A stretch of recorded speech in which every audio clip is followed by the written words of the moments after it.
infinitive verb is the base form of a verb with the word to in front of it. When you use an infinitive verb, the to is a part of it. This time I am going to talk about infinitive verb including bare infinitive and split infinitive. The motive of discussing this topic is giving you an advanced platform to brush up your thought and ideas.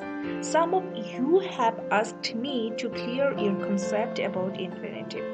So this is a very small initiative to provide you some basic ideas on infinitive. Although this is a very known topic, even then I am explaining the topic for you to clear you forever. Don't think you don't have this topic in your syllabus. Instead, remember that these simple but effective topics will help you to be stronger in English grammar.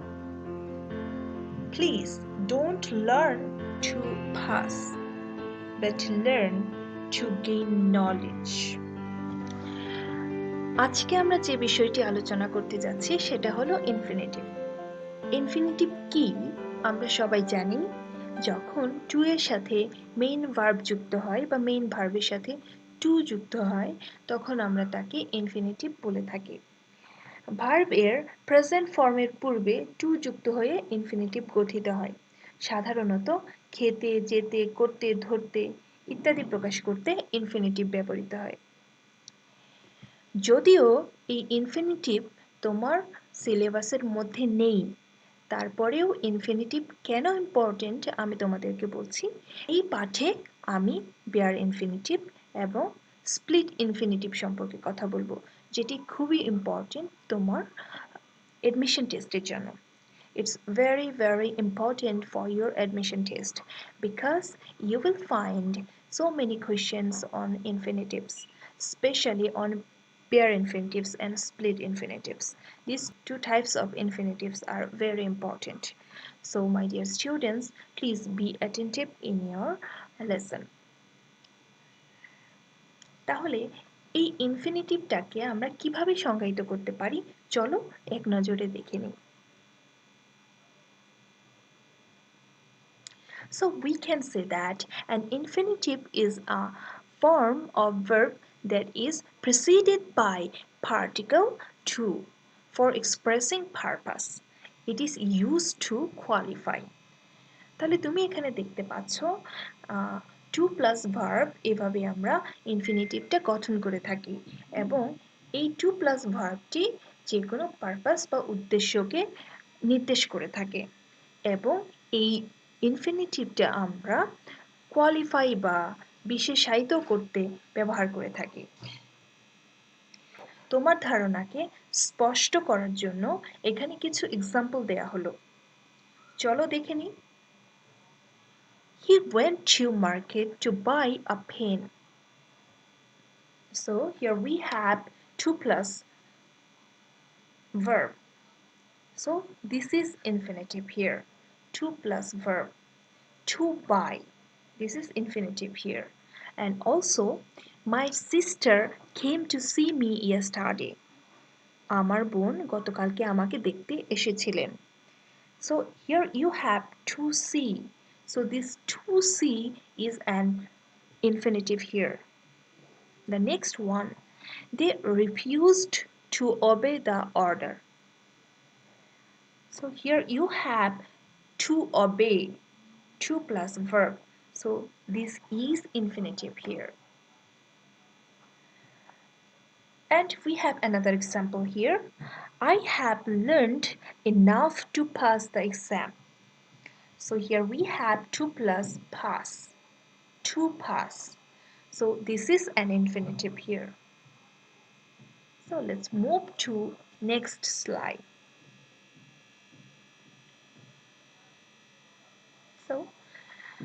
So we can use an infinitive as a verb.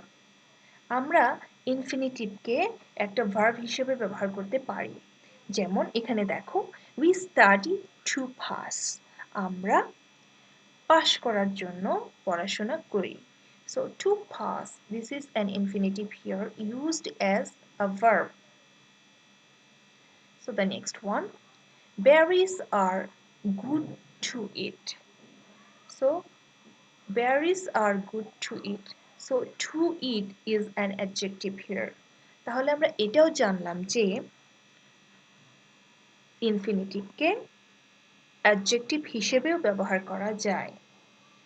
ওই যে আগেই বলেছিলাম infinitive qualify করতে পারে, তার মানে অ্যাডজেক্টিভের কাজটি সম্পাদন করতে পারে। So to eat is an adjective here. So this infinitive is used as adjective in this sentence. Next one. This is not the time to dance. So এখানে তুমি দেখতে পাচ্ছ to dance. This is infinitive here, but this infinitive is used as a noun. তাহলে আমরা এটাও জানতে পারছি যে ইনফিনিটিভটি নাউন হিসেবেও ব্যবহৃত হতে পারে। To tell the truth, I forgot to finish my home tasks. To tell the truth, এখানে আমরা দেখতে পাচ্ছি এই to tell the truth, এই ইনফিনিটিভটি to tell, এই ইনফিনিটিভটি পুরা সেন্টেন্সকে কোয়ালিফাই করেছে। কাজেই আমরা এটা বুঝতে পারছি যে ইনফিনিটিভ কোয়ালিফাই করতে পারে, রাইট। বেয়ার ইনফিনিটিভ, বেয়ার মানে খালি, বেয়ার মানে ছাড়া। এই নামটির মাধ্যমে তুমি এটা জানতে পারছো যে বেয়ার ইনফিনিটিভ মানে টু ছাড়া infinitive.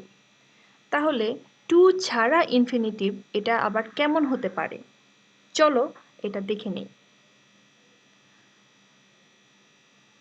So what is the definition of bare infinitive? An infinitive verb form without to, used with certain auxiliary verbs. আগে বলেছি bare infinitive এ কোনো to থাকবে না, to ছাড়াই ব্যবহৃত হবে এবং এখানে শুধুমাত্র auxiliary verb এর মাধ্যমে infinitive এর অর্থ প্রকাশ পাবে। So here we have some examples. Please help me do it.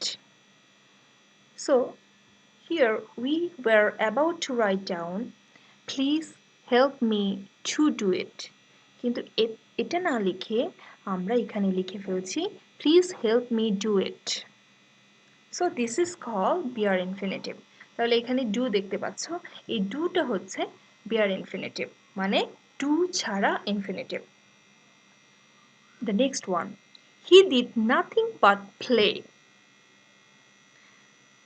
এখানে এই সেন্টেন্সটা এমন হওয়ার কথা ছিল যে he did nothing but to play। তাহলে to play এর জায়গায় আমরা শুধুমাত্র ইউজ করেছি play। তাহলে এটি হচ্ছে আমাদের bare infinitive। The next one, he watched the ship sink। এটা হওয়ার কথা ছিল he watched the ship to sink। তো এখানে to sink না বলে আমরা বলছি he watched the ship sink।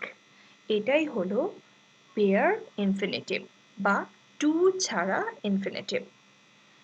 তোমার আইডিয়াটা আরেকটু ক্লিয়ার করার জন্য এখানে আরেকটি এক্সাম্পল আছে, দেখো I saw him cross the road।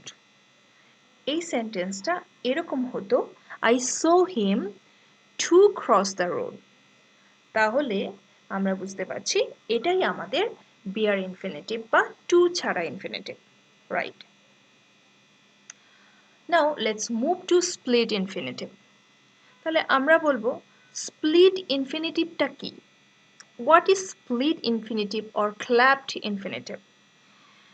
Split বা clapped infinitive হলো to এবং verb এর মাঝখানে কোনো adverb ইউজ হয়ে থাকে। যখন কোনো adverb ইউজ করা হয় তখন তাকে বলা হয় split infinitive। দূরে থেকে infinitive এর কাজটা করে দেবে, মাঝখানে adverbটা জায়গা দখল করে ফেলবে, এটাই হলো split infinitive. So let's check this out. Split infinitives happen when you put an adverb between to and a verb. যখন তুমি to এবং ভার্বের মাঝখানে adverb বসাবে এবং তখন তাকেই বলা হবে split infinitive. আমরা জানি to plus verb is called infinitive. যখন to এবং verb একসাথে ব্যবহার করা হয় তখন তাকে আমরা infinitive বলে থাকি। কিন্তু এখানটায় দেখো to এবং ভার্বের মাঝখানে কাবাব মে হাড্ডি হয়ে যে অ্যাডভার্বটা আসে এই স্ট্রাকচারটা যখন আমরা পাচ্ছি তখন এটাকে বলা হয় split infinitive. So here we have some example. She used to secretly admire him. এখানে দেখো to secretly admire him. তাহলে এখানে to secretly admire এটা হলো split infinitive. এই toটা verb থেকে বা root verb থেকে সরে গিয়ে মাঝখানে adverbের জন্য জায়গা দিয়েছে। তার মানে এটি verb থেকে বিচ্ছিন্ন হয়ে পড়েছে। এই জন্য এটা split infinitive. এখানে তুমি কিছু সেন্টেন্স দেখো You have to watch him really. Really, you have to watch him. এই দুইটা সেন্টেন্সের মধ্যে কোনো পার্থক্য খুঁজে পাচ্ছ? You have to watch him really. Really, you have to watch him. There is no notable difference between these two sentences. But when we write this sentence in this way, you have to really watch him. Then it really makes some difference. So this is the difference between split infinitive and regular sentences. তোমার ধারণাটা আরেকটু clear করার জন্য এখানে দেখো আর কতগুলি উদাহরণ দিচ্ছি তোমার জন্য He told me to do the work quickly. Okay? এখানে দেখো He told me to quickly do the work. Normally আমরা বলে থাকি He told me to do the work quickly. এটা হচ্ছে তোমার normal infinitive. আর যখন আমরা বলি He told me to quickly do the work, এই মাঝখানে adverb এসে পড়েছে। তাহলে এটা হলো আমাদের split infinitive. ইনফিনিটিভটা টুটা মেইন ভার্ব থেকে দূরে সরে গিয়েছে। So the next one. Normally আমরা এটা বলে থাকি I requested him kindly to help me. I requested him kindly to help me. এটা হলো infinitive. Next সেন্টেন্সটা দেখো I requested him to kindly help him. To kindly help me. I requested him kindly to help me. এটা হলো infinitive. To plus verb. কিন্তু এটাকে যদি আমরা এভাবে লিখে ফেলি I requested him to kindly help me. তাহলে এখানে দেখো to plus kindly, this is an adverb, and help, this is verb. যখন to plus adverb plus main verb এভাবে ব্যবহৃত হয় তখন সেটাই split infinitive. main verb থেকে toটা দূরে সরে গিয়েছে এজন্য এটা split infinitive. I hope you have understood this. So my dear students, that's all for today.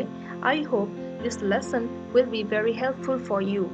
At first write down 5 sentences applying infinitive. Then write down another 5 sentences applying bare infinitive. Then write down another 5 sentences using split infinitive. Then the lesson will be very helpful for you. So dear students, that's all for today. Take care. Thanks to you all.